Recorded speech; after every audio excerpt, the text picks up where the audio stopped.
welcome to the Faith and Life podcast. My name is Mike Weaver, pastor at St. Luke, and Greg Osborne is the man behind the mic and also sometimes has a conversation in this time too. But today we have a special guest, friend of St. Luke, friend of mine for many, many years, Pastor Tyus from International Christian Center.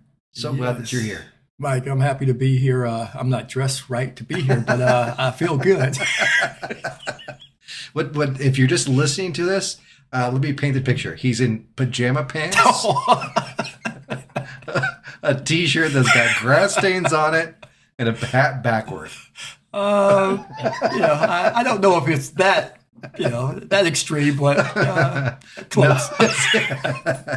Tyus, it's awesome. And so Tyus, if what people don't know is, and some of you might know if you listen or if you've been part of St. Luke, but many years ago, I was going through a time of just like searching, what does God want me to do? Like I just had this vocational itch, like, God, what do you want from me? And so I asked Tyus, who's also a coach, I said, Tyus, will you be my coach? And so he and I met for like probably a year. Yep. And man, that year it really changed things for me, shifted a lot of things in my life. And so what Tyus is really great at, he said, yeah, we'll look at that, but let's look at all the areas of your life. And we just looked at everything and really helped me a lot. So Tyus, again, I just want to I've thanked you before, but I want to thank you again for that time that you and I spent together. Yeah. It was awesome. I think it was not only coaching, it was the relationship. Yeah. It was, I think we were just growing together. In spite of the fact that we were learning about, what do we do next? Where do we go next? And all those things. But I just found you as a friend. I found at the end of the day, I was looking forward to meeting with you. There's, it's doing coaching and executive coaching and dream coaching and life coaching. Sometimes it's just you're doing it, you're helping people, but the relational side is that it's just you're doing that. But the relationship that I was gaining with you was it was meaningful. It was something that I enjoyed and something that today I'm on the podcast with you on a day like today I'm busy, but when my friends say, hey, can you do a podcast for me? Sure. Yeah, sure. Let me make some adjustments because it's the relationship.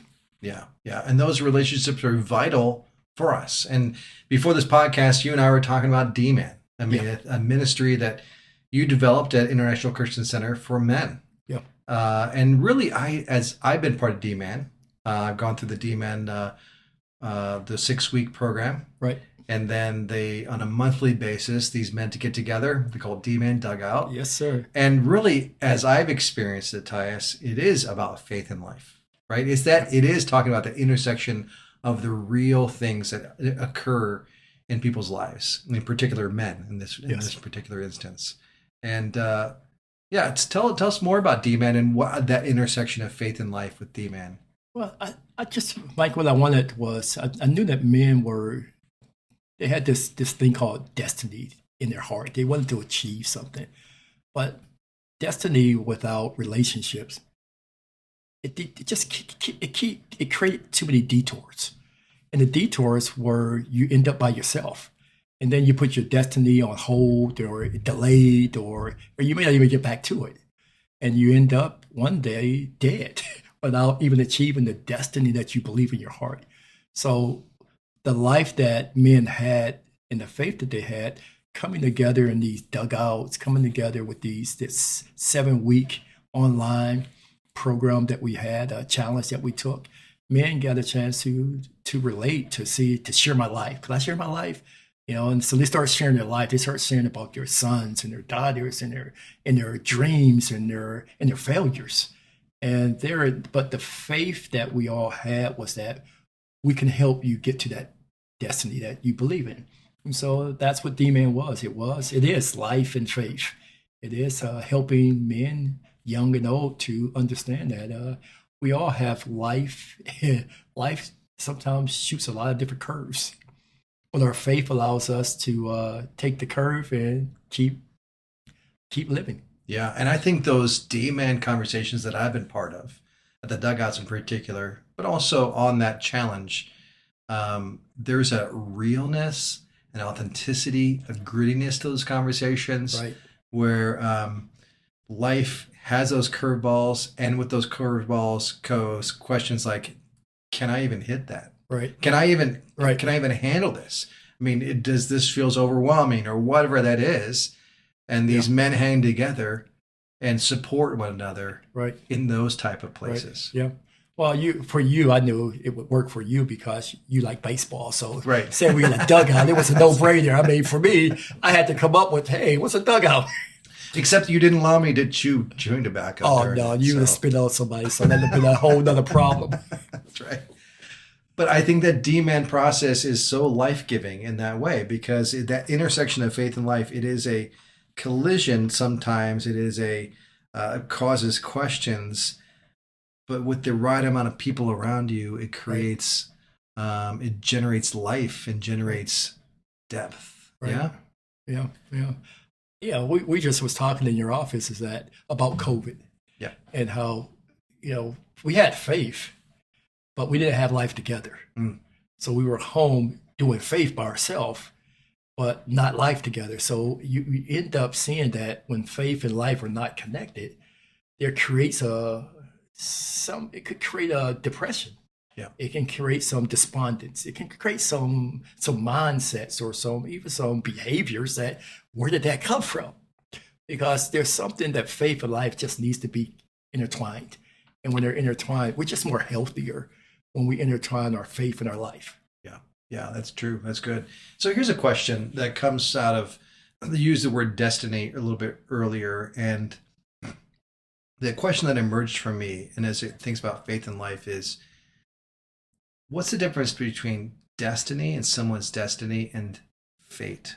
You know, someone might say who's not part of the life of faith in Christ might say, "Well, I just do what I do. I find what I find. Fate tells me I should do this." I mean, what's the difference? Do you think? Well, I think that we have three men here at this in this podcast today, and we have one man who loves the Cincinnati Bengals, and that's a faith. It takes faith to love them, and another man who loves the Cleveland Browns, and it takes a lot more They have a faith. lot more faith on And that then one. another man who loves the Pittsburgh Steelers, and it takes all the faith you have. And Especially so, this season. yes, yeah. So it's destiny is the colors. Just say you got Cincinnati's colors, you got Cleveland colors, you have Pittsburgh colors, and they're different colors. And the same thing with destiny is that what's going to come out of me is going to be the color of Pittsburgh. What's going to come out of you is going to be the color of Cleveland. What's going to come out of you is going to be the color of Cincinnati. That destiny is just the team and the colors, but your faith is what helps you to keep the team and the color alive inside of you. And so an apple tree is going to be an apple tree. It's destined to be an apple tree. It's going to take faith to keep it an apple tree. And a pear tree is going to be a pear tree. It's going to take a lot more faith to keep it a healthy pear tree. And a plum tree, it's going to be a plum tree. And it's going to take my faith to keep me a plum tree and not want to be a pear tree and not want to be an apple tree because my destiny is to be a plum tree. And if I can use my faith to keep me a plum tree, then the world's going to benefit from me achieving what I was born for to be a plum tree. Right. Yeah. That reminds me of this story. I think it's in Kings. It's an Old Testament analogy that's used where maybe Judges. I can't think where it's at. Anyway, regardless, the person was being asked to be king, and basically told the story as like this bramble bush saying, do you expect a bramble bush to do that? No, you expect the bramble bush to be a bramble bush. Right. Do you expect the apple tree to produce oranges? No, Yes. they produce apples. And so why would you want this person who is not supposed to be in this role, in that role, because they're now not allowed to develop the way God wants them to develop. Yes. Yes. Yeah. Do you know that story? Yeah, it's going to take a lot of faith for me to wear a Cincinnati Bengals Right. hat, though. Right. But it just takes a lot. But his lifestyle is like his destiny is to wear the Cincinnati Bengals. Right. But my faith will allow me to wear a Bengals uniform without it changing me. Yeah. So I can wear anything because faith allows me to wear anything, but it doesn't change the character who I am. Gotcha. Yeah. That's a deeper thing Yeah. going on. What about you? You have the role of pastor, Mhm. executive coach. You play the roles of and live out the roles of dad, a husband, friend, and so on. What is your story behind being a coach? When was the moment or moments where you go, I am destined to do this. It matches my who I am, and I believe God wants me to move into that part of working with people as a Right. coach. I found myself probably 20 years ago, Mike, and I was, I think it was, we were calling it personal counseling in church, and I was doing a lot of counseling at the previous church I was at. But I kept hearing people say, like, man, you really motivated me and inspiring me and challenging me. And it's all the terminology was like, it was sounding more coaching than it was sounding anything else. And so at that point, I knew that not only was I called to be a pastor, which was easy because I've been trained to do that from Bible college and those things, but coaching was a brand new set of parameters for me. And then I end up being Tree of Life girls basketball coach. And so all of it started coming together. I'm coaching these girls. It's like, oh man, I'm coaching girls, and this is cool, but it's scary too, because now I'm dealing with estrogen and all that other stuff. But I'm challenged by it. They're challenged by it, and we're all of us are growing. And so at that point, it was like I knew that, oh, this is great. I'm enjoying it. I'm just so and it's so enjoying. Then my first executive client was a CEO of a large company in our city who just entrusted me with himself and his company.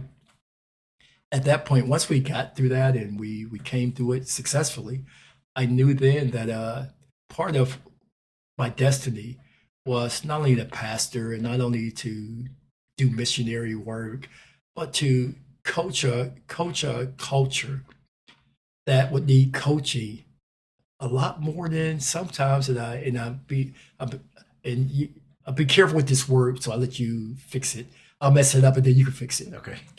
I think that the younger, the newer, this new culture that we have, I think it sometimes need more coaching than it needed church. Hmm. That it, I think it needed to be coached to go to church, Hmm. but sometimes church without coaching allowed the person to get in that rut where I go to church weekly, but I'm not inspired to do anything else. And maybe that's it. Are you saying then that the coaching piece helps contextualize the faith, Exactly. right? Yeah. So if I just go to church, do my church thing, the risk is not everybody, but the risk is I have my church life and I have my everyday life, Right. and then faith and life become separate Right. things. Yeah. But you add the coaching piece in it, then it starts to integrate the faith with the life in Right. a very real Right. destiny like way. Yes. Yeah. Yeah. For sure. Even my clients, they all knew I was a pastor, Hmm.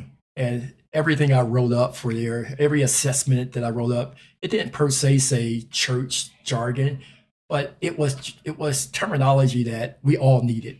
It was generic enough, but it was also faith enough because I had to integrate who I was into everything I did.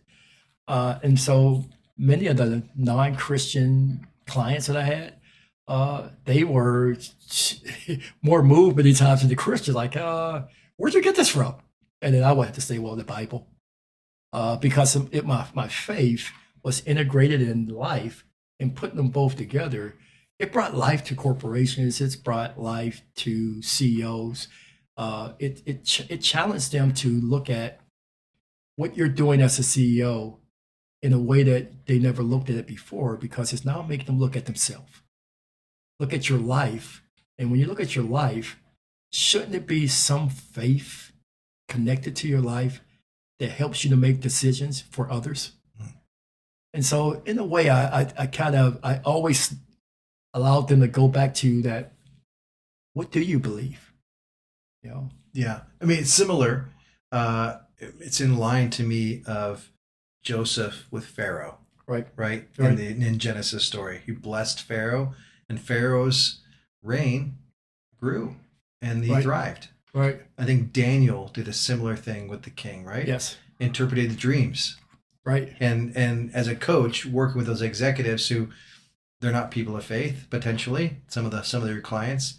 What you're saying is because of the coaching, they thrived, right. and the conversations about faith could emerge. Yeah, yeah, Wow. yeah. So 20 years ago, uh, learning something, my faith led me to that because I was counseling as a pastor at this church week after week after week. And then coaching an all girls basketball team, I knew I had to, at that point, it was a no brainer because the greatest experience I had at coaching were them. I learned more about coaching with these high schoolers at Tree of Life, these middle school and high school girls who, challenge every area of coaching that I could ever be challenged by because they were also females. And I had to understand a lot more. How do I inspire and motivate and challenge them without breaking them? Because many of them come from scenarios that they didn't have a relationship with a father.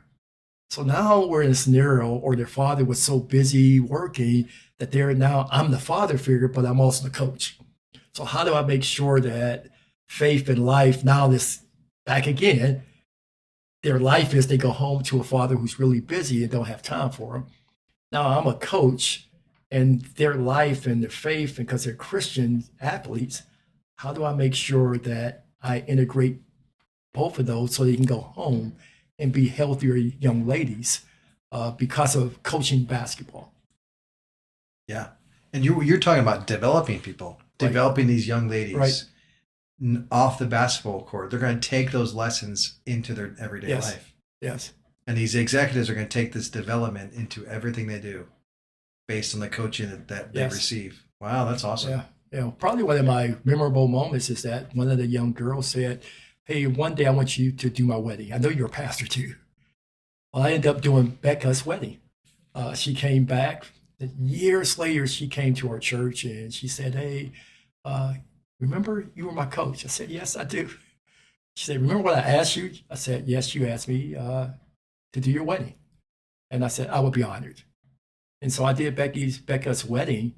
And it was just, it kind of took me back to their coaching time. So now I'm looking at life again. I'm a part of her life. I'm part of her faith. And it was all about me coaching her that allowed us to connect. So it was a connecting point for us through coaching her. And now she, she's still a part of my world. She don't go to our church, but she's married. I played a part in that. And every time she'll text me or FaceTime me or something to say, "Hey, thank you, coach." And I'm still coach to her. I'm not Pastor Tyus. I'm still coach. Yeah. Because as a coach, you cared about her as a person. Right, And behind it, you care about her as a person because you're a man of God and right, you're a pastor. right, But ultimately, in that moment, you're her coach who's investing time to motivate her, inspire her, challenge her to be better on the court, off the court. And right. man, that goes a long way. Yes, it does. And Yeah, the fruit of it is that's awesome. You got to be yeah. part of her wedding and you officiated that. Man, wow. Thanks, Tyus, for the conversation today. Super grateful that you were able to share some time with us and the insights you have about faith and life and your background with coaching and being a pastor and so on and so forth. It's been a pleasure. Thank you, to both of you. I'm going to go get my Cincinnati hat, go get my Cleveland shirt, and put on my Steelers sweatsuit. And then I'll be ready to hang out with you guys again. Look forward to it. All right, All bud. right. See you.